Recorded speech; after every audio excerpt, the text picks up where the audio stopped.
All right, ready to dive into the power of your subconscious mind. Let's do it. You guys send over some excerpts, and wow, this author, he really doesn't shy away from bold claims, does he? Not at all. Really makes you think. So we're going to unpack these ideas about the subconscious, see what we can learn, and how it can help us in our lives, right? Yeah, absolutely. I mean, it's not just about understanding this stuff for the sake of it, right? It's about using it to make actual changes in our lives, like with healing, money, relationships, all that. And he really seems convinced that this is the key to like really getting what we want deep down. And he jumps right into it too, calling the subconscious like this miracle worker inside us. He even tells this story about healing from a sarcoma that's a malignant tumor, by the way, just by using this power. Yeah, I mean, talk about a powerful example. It really makes you wonder about the potential of belief, even without any other kind of treatment. He argues that this blind faith, whether it's in like a religious artifact, a doctor's diagnosis, or even just our own personal beliefs, can actually trigger real healing in the body. It's amazing. And to get this point across, he uses this analogy, compares the conscious mind to a gardener and the subconscious mind to the soil. I love that analogy. So the thoughts we have are like the seeds, Right. and then our experiences are the harvest, right? So it's all about planting those good seeds. Absolutely. I mean, it really highlights that core idea that our thoughts are the cause and the conditions in our life, well, those are the effects. He's saying it's not enough to just like wish for things to be different. We need to be mindful of what we're planting in our subconscious minds. So how do we actually become more aware gardeners? It can't be as simple as just like thinking happy thoughts all the time, right? Right. It's not about like naive positivity. He actually gives this example of a professor who kept having these ulcers. And the professor understood that he needed to change his thinking, but he didn't have a way to actually direct his subconscious mind, which just led to frustration, I can see that happening. It really shows how we need tools and techniques to bridge the gap between like understanding something and actually putting it into practice. Right. So tools to access and maybe even reprogram those subconscious patterns. Yeah. Okay, but before we get to the tools, I'm curious, how does he actually define the relationship between the conscious and the subconscious? Are they two separate things entirely? He stresses they aren't separate minds, but more like two spheres of activity within one mind, like the difference between flipping a light switch and your body controlling your breathing. They're both part of the same system, but working at different levels of awareness. Okay, so how do these two spheres, how do they work together? Where does the power part actually come in? He gets into the power of suggestion, both external, which he calls heterosuggestion, and self-directed, or autosuggestion. It's wild how these suggestions can, without us even realizing it, shape our beliefs and actions. It's true. You ever notice how like just hearing a certain phrase can totally shift your mood? It's like, Think of it like this. Yeah. Every interaction, every little bit of information you encounter, it's like a seed being planted in the ground of your subconscious. and some of those seeds, as I think we'll see, can have some pretty dramatic consequences, good or bad. Absolutely. Like, be careful what you wish for. Exactly. And that's where these real life stories he uses get really interesting. He talks about this man who kept saying, "I'd give my right arm to see my daughter cured." Oh yeah, I remember this one. And tragically, he ends up losing his arm in an accident. But here's the thing. Right after that, his daughter was suddenly cured. It's almost like his subconscious mind took him literally, Really? It makes you think about the connection between our words, our deepest desires, and how our subconscious minds actually work. That's kind of scary, to be honest. Yeah. And it really shows how the subconscious doesn't always respond to logic like our conscious minds do. It's more about emotions, deep-seated beliefs, and sometimes even like our deepest fears. So how do we make sure we're sending the right messages? It can't all be doom and gloom, right? There's got to be a positive side to this. Oh, absolutely. He talks about this young singer who used what he called autosuggestion to get over her stage fright, which was really bad. Interesting. She kept telling herself, "I sing beautifully. I am poised, serene, confident, and calm." Basically, she was like reprogramming her mind for success. It's funny you mentioned that. I used to get terrible stage fright before presentations and stuff. Someone, I can't remember who, told me to try visualizing myself giving like a perfect presentation beforehand. Is that kind of the same idea? Totally. It's all about planting those good seeds, those affirmations right in your subconscious. Just by picturing herself succeeding over and over again, she actually overcame years of like negative self-talk and fear. Yeah. It's really amazing what autosuggestion can do. So we have these two sides, right? The external things that influence us without us even knowing, and then the power we have to consciously change those patterns. But it makes you wonder, like, if something like that crystal ball prediction could have such a powerful effect, even if it wasn't even real, how can we protect ourselves from those negative influences? That's where being aware comes in. The author talks about recognizing and rejecting those bad suggestions. It doesn't matter if they're coming from outside, like that crystal gazer, or just our own negative self-talk.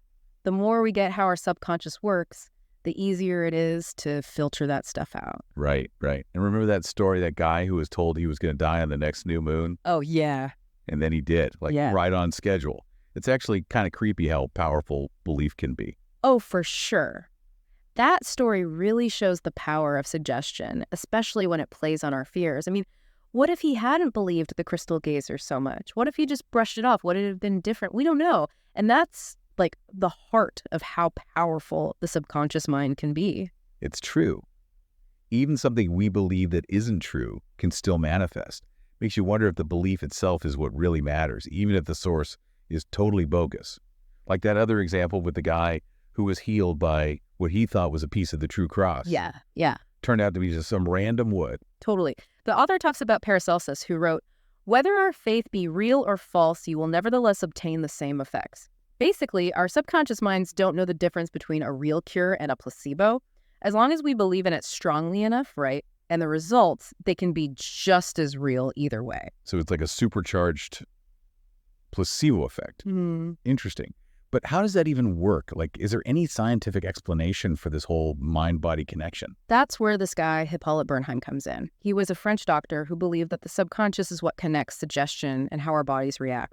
He wrote about this case of a guy who couldn't move his tongue, totally paralyzed, and get this, he was totally cured just because he thought the thermometer they put in his mouth was some new medical device. Whoa, that's wild.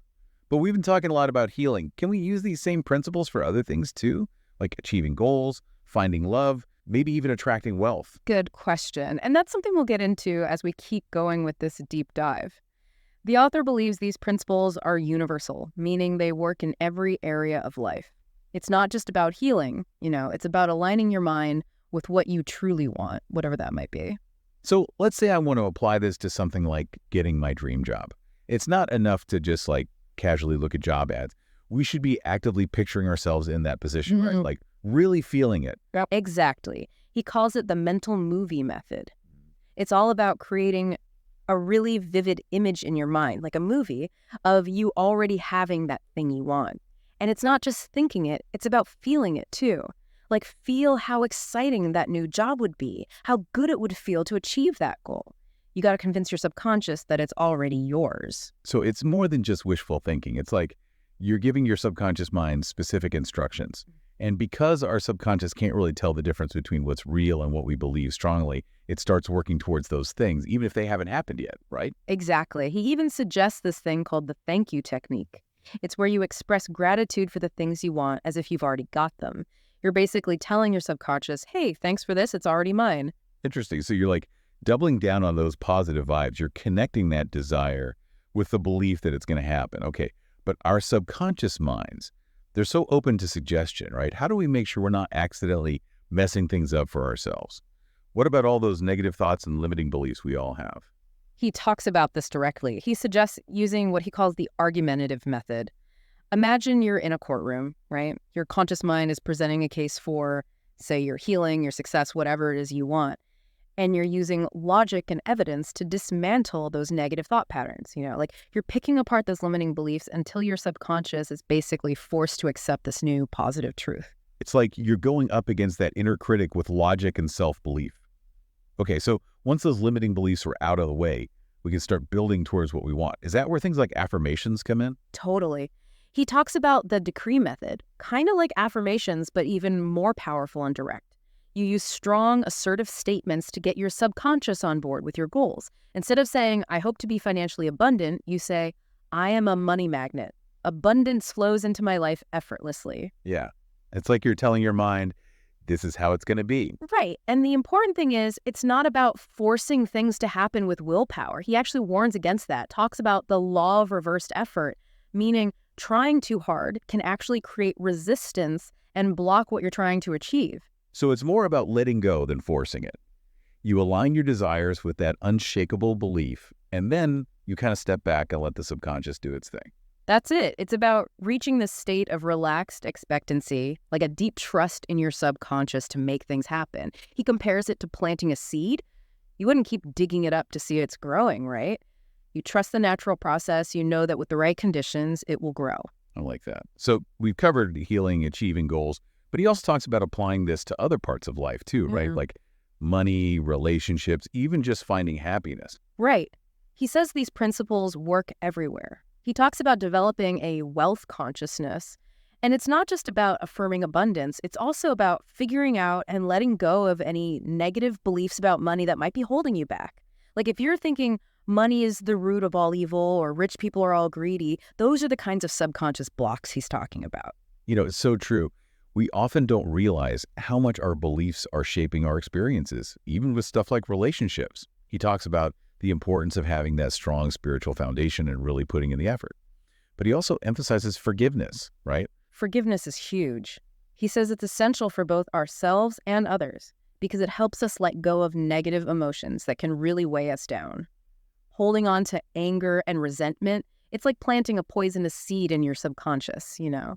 It can really mess things up and stop anything positive from growing. It's like those weeds we talked about before. You got to pull them out to make room for the good stuff to grow. Yeah. Okay, so what about bad habits? Can we use these same ideas to break free from those too? Definitely. He digs into how repetition and making conscious choices can help rewire those deep-seated patterns in our minds. It's like every time we make a choice that aligns with our goals, we're strengthening a new pathway in our brain, making it stronger and more dominant. So we're shaping our subconscious minds all the time, whether we realize it or not. Every choice, every thought, it all matters. You got it. And he emphasizes choosing joy as a practice. He even tells the story about a farmer in Ireland who would bless his family, his land, his animals every single day. He wasn't just lucky to feel joy, you know? He cultivated it. It was ingrained in him. That's a great story. And it shows that we have more power over our own happiness than we might think. Exactly. He compares that to people who've been unhappy for so long that being joyful actually makes them uncomfortable. It's a powerful reminder that what we think and how we feel habitually, it shapes our world, you know? We can choose to nourish those feelings of joy, gratitude, and abundance, or we can let negativity and self-doubt take over. The choice is ours. And to wrap things up, he uses that really powerful image of an elevator to show us how to face our fears head on. Yeah, he says avoiding our fears is like being stuck on a lower floor. But when we confront them, it's like riding that elevator straight to the top, where we often find freedom waiting for us. Yeah. It's a great metaphor for personal growth and change. It really is. And it all ties back to the power of the subconscious mind. The more we understand how it works, how to identify those limiting beliefs, and how to use these techniques to reprogram it, the more we can achieve. It's pretty inspiring when you think about it. Totally. And that's what's so cool about this whole conversation, right? It's not just about understanding these ideas in our heads. It's about giving you the power to create your own reality. It definitely gives you a lot to think about. So to everyone listening, as you keep exploring these ideas, here's something to ponder. What's one small thing you can do today to start creating a more empowered and fulfilling life? Just remember, your subconscious mind is always listening,